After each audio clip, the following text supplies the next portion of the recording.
Welcome to Investors Guide. You're watching ET Now. Thank you so much for joining us. Now, in our constant endeavor to make sure that you know what the best products are in the market, we're beginning a new segment on the show this week where we'll sit down with members of the industry and find out how they're innovating products and services so that you know what's going on in the market and you're better placed to make a decision. Now, if you have any questions about what you hear on the show today, our email ID is at the bottom of your screen and you can send us a question about absolutely anything, as long as it has to do with your money. On the show this week, we begin with helping young women save and buy homes in just 3 years. In our product review this week, we look at the DSP BlackRock Small and Mid-Cap Fund. We'll find out if you should continue to trust this fund or is it time to move your money out. Now, we sit down with the Executive Director of ICICI Prudential Life Insurance. We'll find out what they're doing with ULIP products and with their service standards to make the market more attractive for you. All right, it's time for me to bring in Dhirendra Kumar, the CEO of Value Research and our in-house mutual fund expert, who joins us every week. Dhirendra, thank you so much for joining us. Let's get straight to our portfolio question. 23-year-old Shweta Jain writes in from Hyderabad. Dhirendra, she works for Microsoft and makes an annual income of 12 lakh rupees. Now, this is the impressive part. She has an emergency fund of 10 lakh rupees in fixed deposits. She also has a ULIP plan from Birla Sun Life. The rest of her insurance is taken care of by her employer. And of course, there's a PF deduction that happens from her salary every month. Now, her goal is to buy a 3-bedroom flat in Bangalore, which is her hometown, in the next 3 years. And she says she's going to need a down payment of 50 lakh rupees. Now, she can currently put aside 90,000 rupees every month and about 2 lakh rupees at the end of the year. She wants to know where she should invest that money. Now, first of all, 3 years is not long enough to be putting money aggressively into equity. Secondly, she will still fall short of that 50 lakh rupees, irrespective of which debt fund or fixed deposit she invests her money in. What would you like her to do?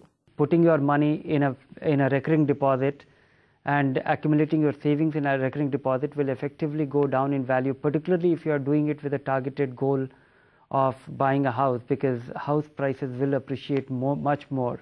And accumulate your savings conservatively, and conservatively at this point, assuming you're willing to take some risk and yet be conservative, I would say that go for our stable growth portfolio. Market seems to be reasonably favorable.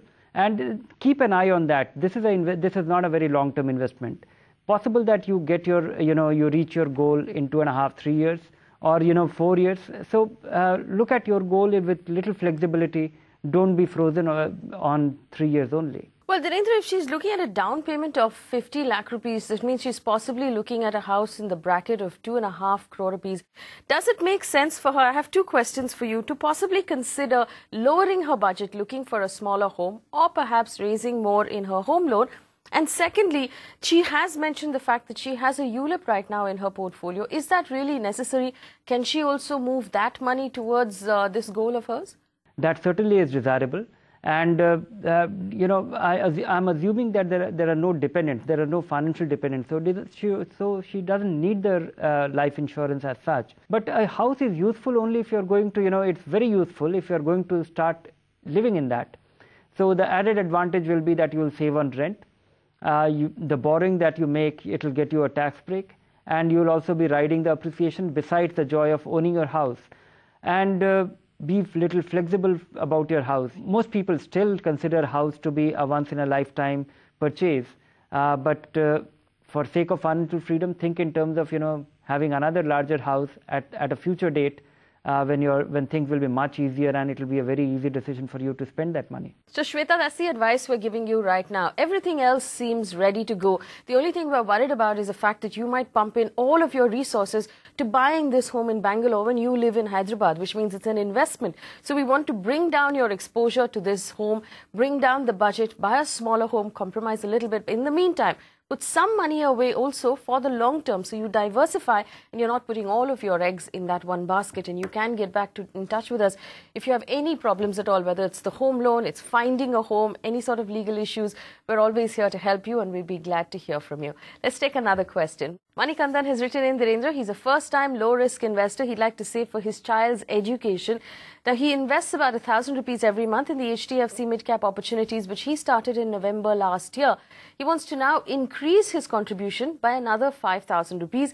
He wants to know where he should invest that extra money. So, first of all, for someone who is himself telling us that he's low risk, Does a mid-cap fund, even though it's a good performer, does that mid-cap fund fit into his profile? And where would you like him to invest the rest of that money? No, I find a great conflict between, his goal and his, his risk tolerance, or what he's stating that his risk tolerance is, or his attitude to investment is. He's a conservative investor. If his, child is very young and he's investing for 10 years and more for his education, then this is not an unsuited investment. This is a great fund. He should, try and, reconcile with a fact that the risk gets reduced with his time frame. And today, if the if his child is young, then he has that advantage. A disciplined approach to investment in equity is what generally pays off. So he should try and strike a balance. Of the portfolios you've designed on the show for us, Dhirendra, which one do you think would suit his needs best? Ideally, the aggressive growth portfolio. But given his attitude towards, or his statement that, he's a conservative investor, might as well be, balanced fund, our stable and growth portfolio. So he can choose one of these two. One will be actually a more steadier ride, and at the same time, will translate into marginally lower return. All right, so both of those portfolios are on your screen right now. Remember, Dhirendra said, if you're willing to take on the risk, aggressive growth portfolio. If you're not, you want to be conservative, then our stable growth portfolio is for you. If you have any questions about any of the advice, write back to us at the email ID that's at the bottom of your screen. We're going to take a very quick break, but when we come back, we'll review another small and mid-cap fund, the DSP BlackRock Small and Mid-Cap Fund. We'll find out if this is a fund worth betting your money on. Don't go anywhere. Welcome back. You're watching Investor's Guide on ET Now. Thank you so much for staying with us. A quick reminder, our email ID is at the bottom of your screen. The show is also available on our Facebook page and on YouTube, and it will be our pleasure to hear from you if you have any feedback to offer on the show at all. It's time for our product review with Dhirendra Kumar. DSP BlackRock Small and Mid-Cap Fund is what we're focusing on this week. Avan is here to give us an introduction. Avan. Thanks for that, Faye. Our fund in focus this week is the DSP BlackRock Small and Mid-Cap Regular Fund. It aims to generate long-term returns by investing in mid and small cap funds and avoiding all the top 100 stocks by market capitalization. The fund is managed by Apurva Shah, who uses a top-down approach to pick his stocks, which means he uses the macroeconomic environment to choose his investment themes. While it places a lot of importance on valuations, it sometimes bends the rules for stocks with promising prospects. The fund has had a spotty record. After Shah took over in 2008, the fund has had a stellar year, delivering returns of 120% in 2009. Its troubles began in 2011 when it began to run alongside the category average, delivering a lackluster and mediocre performance for the last 3 years. Let's bring in some numbers to get you a better outlook at the fund's performance over the years. If you invested 1,000 rupees in this fund when it launched, you would have 2,108 rupees today. So should you give up and pull all your money out, or does this fund still have some fight in it? Let's find out. With that, it's back to you, Phil. All right, Avan. Dhirendra, we know that 2013 was not a very good year for all mid and small cap funds. They've only started to recover in the last 3 months or so. So, given its ability to keep its head above water in 2013 and its ability to make the most of what happened in the last 3 months, how would you rate this fund's performance so far? Till about 3.5 years back, this fund was a blockbuster. It was always at top of the charts. It did very well in the whole, comeback after 2008. But today, mid-cap funds, there is a significant contribution by the fund manager. The large cap funds have the fund manager work in a very defined range. But here selectivity matters because your investment universe is much larger.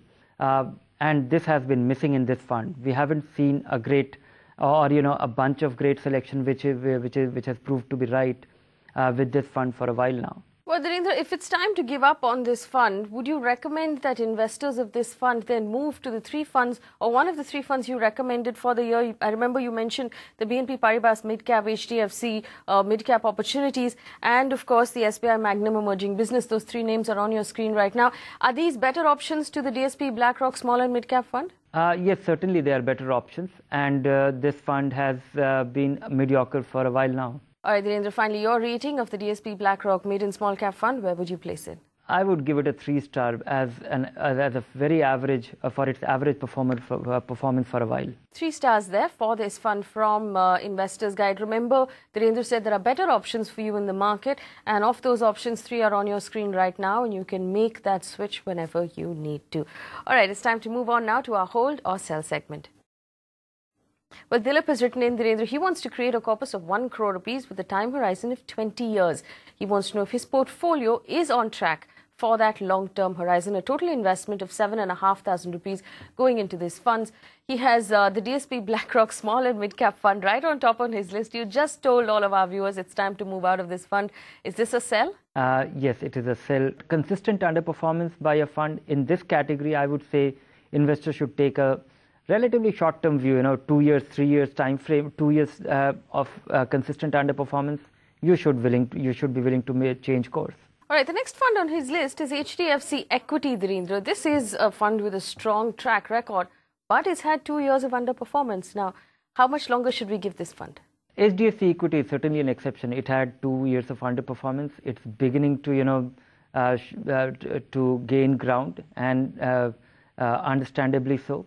The approach followed by the fund is still credible. It is following it followed a hypothesis, or it has its principle in place. So I would say carry on with this investment. Well, I know you're going to give a thumbs up to the next fund on this list, ICICI Prudential Dynamic, 20-year horizon. Does that suit it well? Yes, of these 20 years, the most interesting part is that last 4-5 years is the most impressive, when many other stalwarts have struggled.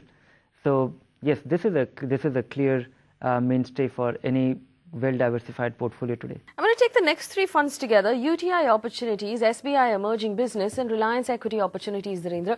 Of all of these 3 funds, which one would you like him to hold on to? SBI Emerging Business has struggled a bit, but still that fund is likely to behave like that only. And given that he is willing to assume risk and expecting superior return, all the 3 are worth holding. All right. And finally, he also has Reliance Regular Savings Equity and Quantum Long-Term Equity in his portfolio. I know, again, you have a positive view on Quantum Long-Term Equity. What about the other fund, Dhirendra? Does it make sense to hold on to? Yes, it makes sense to hold on. And this fund has also done very well. And Quantum Long-Term Equity, this fund has also struggled a bit relative to other funds in its category. But I feel that the investment process is very impressive. Its cost is a significant, or is a sustainable advantage. All right, so we're just pulling 1 fund out of your portfolio. The rest of your portfolio seems to be just fine. And of course, as you get older and your income increases, you can keep adding to your contribution to this portfolio to reach your target of 1 crore rupees. If you need any more help, of course, get back in touch with us. Dhirendra, thank you so much for answering our questions this week. It's always a pleasure to have you on this show. Thank you. Coming up after the break, we'll sit down with ICICI Prudential Life Insurance, talk about what they're doing with unit-linked products and why they believe we should start trusting those products again. Don't go anywhere. Oh, welcome back. You're watching Investors Guide on ET Now. Thank you for staying with us. Now, as most of you know, on the 1st of January, the insurance regulator made a lot of changes in insurance products as they stand today. As of now, the products are cheaper. Also, the surrender value is drastically different. Now, to help you understand what's going on with these products, we sat down with Puneet Nanda, Executive Director at ICICI Prudential Life Insurance, and started off by asking him what the changes were and how they've improved the product. Puneet, thank you so much for speaking with us. We were talking some time ago about the changes we've seen in the life insurance industry. As of the 1st of January, there have been drastic changes that have happened across products, across the industry. You're of the opinion that the product has never been this good. Can you tell us why? I think the process of improvement of products from the customer's perspective actually has started quite a while back. It actually started in 2010 when the regulator brought in new guidelines for unit-linked product. Effectively, they improved the cost structure from the customer's perspective, brought in a whole lot of transparency, whole lot of good steps in terms of transparency, etc. What has happened in January 1 is that has been now carried forward to the traditional products, where now the surrender values are better. There is greater transparency, there is higher cover. Now, even for example, in a unit-linked product, earlier there used to be concerns about mis-selling, people losing money. But imagine in today's situation, after 1 year, let us say somebody doesn't pay anymore. it's not as if the customer loses capital. The money goes into something called a discontinuance fund where savings back rate is given. So, yes, there is a 5-year lock-in. They still get back. So I call this, changes in the process, in the mechanics. I'm here representing the investors, so let me ask you the questions the investors are asking. This process of improving ULIPs is a decade old. There have been new guidelines, there were newer guidelines, and now we have even newer guidelines. There is a certain amount of disappointment among investors right now where they believe that I'm going to go out and buy this product. 2 years down the line, 3 years down the line, the regulator is going to turn around and say, it's not good enough, I have to improve it. So in that case, I'm constantly being left behind the wave, feeling like I bought an inferior product. What's your response to a lot of the viewers who write in right now saying, you sold me a product and then you went and improved it? I think specifically for unit link, the first thing one has to understand is that it is a market linked product. Okay, so when we say things have become better, it is in terms of charge structure being lower, it is in terms of transparency being more, it's in terms of the life cover being higher, so on and so forth. However, when an individual customer looks at the product, the first thing they look at it is actually the returns perspective, and that's where the mindset starts changing. Now, the fact is that in general, over the last, notwithstanding the rally of the last 1 or 2 months, in general over the last few years, if I may say so, market returns have not necessarily been the best. So actually that is what brings a sense of dissonance for unit-linked buyers. And that's where these sort of questions start coming, because otherwise, frankly, if you look at it, in any industry, forget insurance, forget financial services, across all industries, in general, as there is more competition coming in, as regulators start becoming more and more customer focused, and in general, I would say industry becoming more customer focused, improvement is a constant. All right, that's fair enough. We'll get to the improvement in a little while. For those viewers who write in, and let me tell you, there are a lot, not specifically only about ICICI Prudential, across the board, across all insurance policies. They write in saying, you know what, I started a policy 5 years ago, 6 years ago, I paid all premium on time. Now when I go in and look at how much my value is, it's lower than what I put in. They want to know now if it makes sense to just pull that money out, to stop paying, start a fresh one. It's a lot of, there are a lot of questions, a lot of disappointments. What's your advice to those viewers? See, again, I think it's partly a function of what the market has done, as I explained earlier, partly a function of charge structure in a product. Until a few years back, the charge structures typically, I will not talk about our company in specific, but in general, the charge structures were such where there was a high front-end charge, and the longer you stayed, the lower the charge became. I would say in general, I mean, it will depend specific product to product, but in general, I would say it makes sense, having spent 5-6 years, to actually stay put, provided you actually want to be in a product like that. It doesn't make sense exiting that product and entering a new product like that. Yes, if you have some other financial need or whatever else, then of course it's a different matter altogether. So, I mean, this is blanket advice for anybody holding a ULIP right now. General, unless you need the money for some other reason, yes, it makes more sense to just leave it in there. Absolutely. All right. Now I have a question for you specifically about your company, and this one's on Twitter. Now, S. Swaminathan wrote into us. He said the return on his 10-year-old lifetime pension policy under the Protector over the last 3 or 4 years is only about 3 or 4% a year, and he's disappointed. He wants to know why. Credit to you, he says, your customer service is excellent, and they have proactively been getting in touch with him over the last 6 months to explain the performance and to bring him, up to speed with it. So that's great, and good news on customer service. But tell him why the returns have only been 3 or 4% and what he should do now. See, first of all, I want to thank him for appreciating customer service. Coming specifically to his issue, look, he's been in a product where for whatever reasons he's invested in a fund protector, which is actually an income fund. As you know, in an income fund, as interest rates go high, the NAV falls. Over the last year or so, the interest rates driven by inflation, driven by what RBI has done, have actually gone up. In fact, have gone up pretty sharply. And it's perhaps because of that he's seeing on an overall basis, net of all charges, returns looking not up to his expectations, if I may say so. The advice probably would be that if you indeed prefer being in this product for a long period of time, it makes sense being in this product. Depending on your horizon, depending on your risk appetite, the product does offer you the flexibility to change your asset allocation, so you can bring in a dash of equity, whatever is appropriate for you. However, if your risk appetite allows only fixed income, then so be it. I would say it's better to just stick to that. And as the interest rate cycle changes, we have seen now inflation coming off a bit. We have seen RBI, sort of indicating that we are reaching a position of stability. And I do not know really what will happen, but as interest rates come off over a period of time, it should start reflecting in the performance of this particular product as well. Buy a term plan, invest the money in a mutual fund, vis-a-vis buying a ULIP. Right now, given the way the cost structure is for both products and they're fairly low, why one over the other? Purely on charge structure perspective, I would say one needs to look at the combination from the perspective of what the horizon is. And I have always maintained that there are different strokes for different folks. I think the combination of charge structure and the transparency and the service that has been built in actually makes it a pretty attractive proposition. But finally, in any market-linked product, whether it is a mutual fund or a ULIP or direct equity for that matter, returns depend upon the market performance. What you can hope from a financial instrument is that it is efficient, it is transparent, it is flexible, and gives you the service that you want.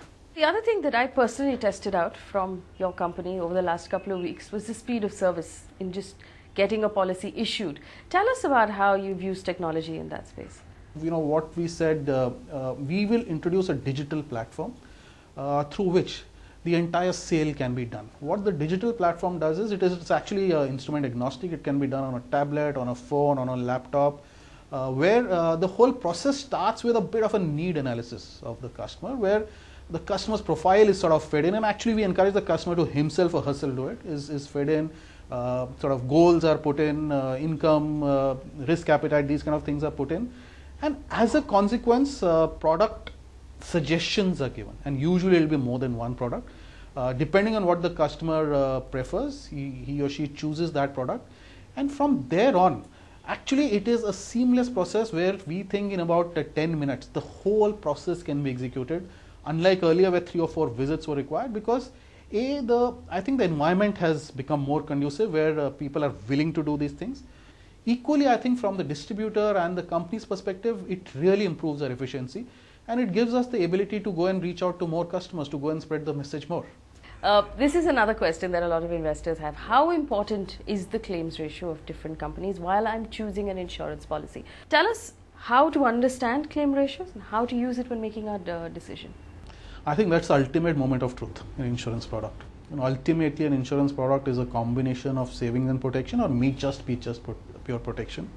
I think apart from the evaluation of the company itself, evaluation of the product, perhaps the most important element one does need to look at is how the claims experience will be. And there I think there are 2 elements. One element is what percentage of claims actually paid out. The other element one should look at is what percentage of claims that are actually paid out are paid out within the defined turnaround times itself.